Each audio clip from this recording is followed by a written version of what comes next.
தென்னிந்திய நடிகர் சங்க தேர்தல் மயிலாப்பூரில் காலை 7 மணிக்கு தொடங்கி 5 மணி வரை நடந்து முடிந்துள்ளது. 6 மணி அளவில் வாக்கு எண்ணிக்கை பணிகள் தொடங்கியுள்ளன. இதுகுறித்து பேசுவதற்காக நமது செய்தியாளர் மணிகண்டன் தற்போது இணைப்பில் இருக்கிறார். அவருடன் பேசலாம். மணிகண்டன், வாக்கு எண்ணிக்கை தொடங்கி இப்போது நடைபெற்று வருது. சரத்குமார் அணி முன்னிலை என்ற தகவலும் வெளியாகியிருக்கு. தற்போது அங்கு நிலவரம் என்ன?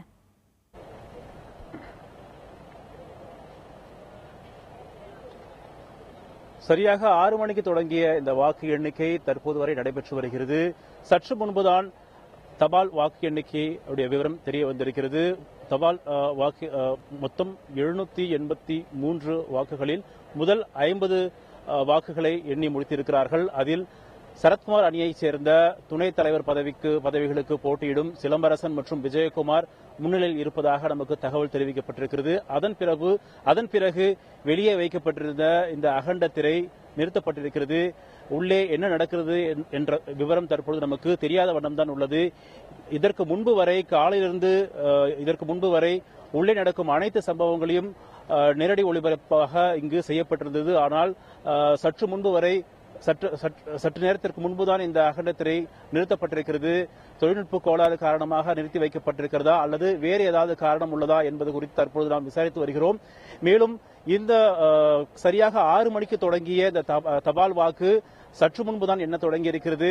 தபால் வாக்கு 783 எண்ணிக்கையிலான தபால் வாக்கு எண்ணி முடித்த பிறகுதான் 1824 நேரடியாக வந்து வாக்குப்பதிவு செய்த அந்த வாக்கு எண்ணிக்கையும் தொடங்க இருக்கிறது. இதற்கு கிட்டத்தட்ட எப்படியும் 11 மணிக்கு மேல் இந்த வாக்குகள் எண்ணி முடிக்கப்படலாம் என எதிர்பார்க்கப்படுகிறது. மணிகண்டன், வாக்கு எண்ணும் மையத்துடைய நேரடி ஒளிபரப்பு செய்யும் அந்த திரை தற்போது நிறுத்தப்பட்டிருக்கு. இதற்கு என்ன காரணம்? நீங்க யாரையாவது தொடர்பு கொண்டீங்களா? இதுக்கு அந்த தேர்தல் ஆணையர்கள் தரப்புல என்ன சொல்லப்படுது?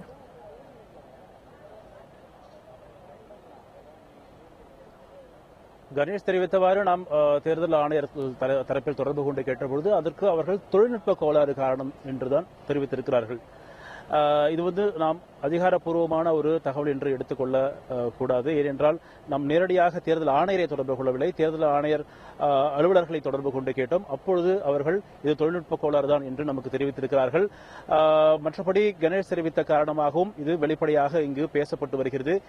இங்கு என்னதான் காவல்துறையினர் இங்கு குவிக்கப்பட்டிருந்தாலும் 4 அடுக்கு பாதுகாப்பு போடப்பட்டிருந்தாலும் இந்த பள்ளியின் வளாக வெளியில் இரு அணியைச் சேர்ந்த ஆதரவாளர்களும் திரண்டு வருகிறார்கள். ஏற்கனவே உள்ளே திரண்டு இருந்த அந்த ஆதரவாளர்களை 6 மணிக்கு வாக்கு எண்ணிக்கை தொடங்கிய உடனேயே காவல்துறையினர் இங்கிருந்து அப்புறப்படுத்தி இருக்கிறார்கள். இருந்த போதிலும் அந்த பாலத்திற்கு அடியில் ஆங்காங்கே ஒரு சிலர்கள் குழுவாக அமர்ந்திருந்து இங்கு என்னென்ன நிகழ்வுகள் நடக்கிறது என்பது குறித்து அவர்கள் கவனித்த வண்ணமே இருக்கிறார்கள். இந்த திரையில் அந்த வாக்கு எண்ணிக்கையினுடைய நிலவரம் அறிவிக்க கூச்சல் குழப்பம் ஏற்பட்டு விடுமோ என்ற ஒரு சூழ்நிலையும் இங்கு இருப்பதாக காவல்துறையினர் நம்மிடையே தெரிவித்திருக்கிறார்கள். ஆகையால் காவல்துறையினும் தடியேந்திய காவல்துறையினர் பாதுகாப்புக்காக இங்கு தயார் நிலையில் நிறுத்தி வைக்கப்பட்டிருக்கிறார்கள். இந்த தேர்தல் இந்த வாக்கு எண்ணிக்கை முழு விவரம் வந்தவுடன் எந்த மாதிரியான சூழ்நிலை ஏற்படும் என்பது ஒரு கேள்விக்குறியாக தான் இருக்கிறது. இருந்த போதிலும் காவல்துறையினர் அதற்கு தயாராக நிறுத்தி வைக்கப்பட்டிருக்கிறதாக காவல்துறை வட்டாரங்கள் நமக்கு தெரிவிக்கிறது. தொழில்நுட்ப கோளாறு காரணமா அந்த திரை நிறுத்தப்பட்டிருக்கதா சொல்லிருக்கீங்க. அப்படின்னா வாக்கு எண்ணிக்கை நடைபெறுவதை நாம எப்படி தெரிஞ்சுக்கிறது?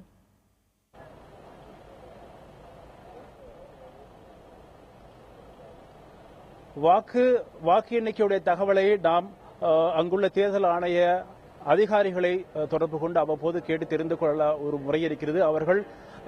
அவர்களுடைய கைபேசியை எடுத்தால் ஒழிய இந்த தகவல் நமக்கு தெரிய வரும். இல்லை என்றால் உள்ளே நடக்கும் எந்த சம்பவங்களும் நமக்கு தெரிய வாய்ப்பே இல்லை.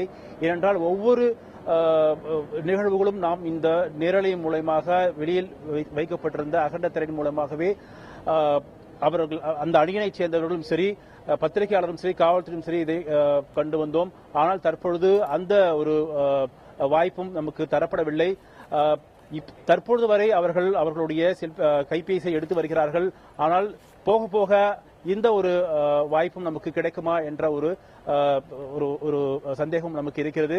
ஆகையால் உள்ளே அவர்கள் தெரிவித்த அந்த தொழில்நுட்ப கோளாறு சரி செய்யப்பட்டாலொழிய நமக்கு முழு விவரம் உள்ளே என்ன நடக்கிறது என்பது குறித்து தெரிய வாய்ப்பு உண்டு. வேதவள்ளி. மணிகண்டன், தற்போது பொதுச் செயலாளர் பதவிக்கு போட்டியிட்ட ராதாரவி முன்னிலையில் இருக்கிறார். இது குறித்து விரிவா சொல்லுங்க. பொதுச் செயலாளர் பதவிக்கு போட்டியிட்டிருக்கும் ராதாரவி தற்போது முன்னிலையில் இருப்பதாக நமக்கு தகவல் கிடைத்திருக்கிறது. இந்த 783 தபால் ஓட்டுகளையும் தற்பொழுது விரைவாக எண்ணுவதற்கான நடவடிக்கை தற்போது தேர்தல் நடத்தும் அதிகாரிகள் எடுத்து வருகிறார்கள்.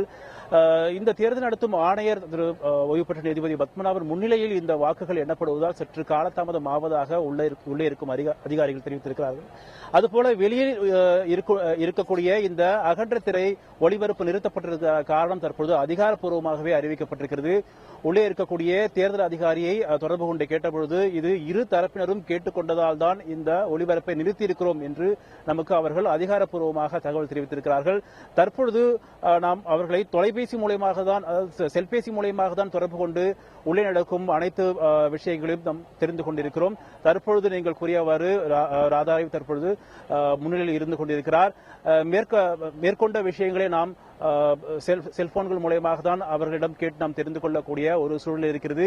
இதற்கு முன்பாக வெளிப்படையாக அனைவருமே உள்ளே நடக்கக்கூடிய வாக்கு எண்ணிக்கை நிகழ்வுகளை நாம் இங்கு கண்டு வந்தோம். கிட்டத்தட்ட 100க்கும் மேற்பட்ட ஊடகத்தினர் அதை தான் பதிவு செய்து செய்தியாக தந்து கொண்டிருந்தார்கள். தற்பொழுது ஒவ்வொருவராக தேர்தல் அதிகாரிக்கு தொடர்பு கொண்டு கேட்கக்கூடிய ஒரு சூழ்நிலை இருக்கிறது. இந்த நிலையில் தான் தற்போது நீடித்துக் கொண்டிருக்கிறது. வேதவள்ளி.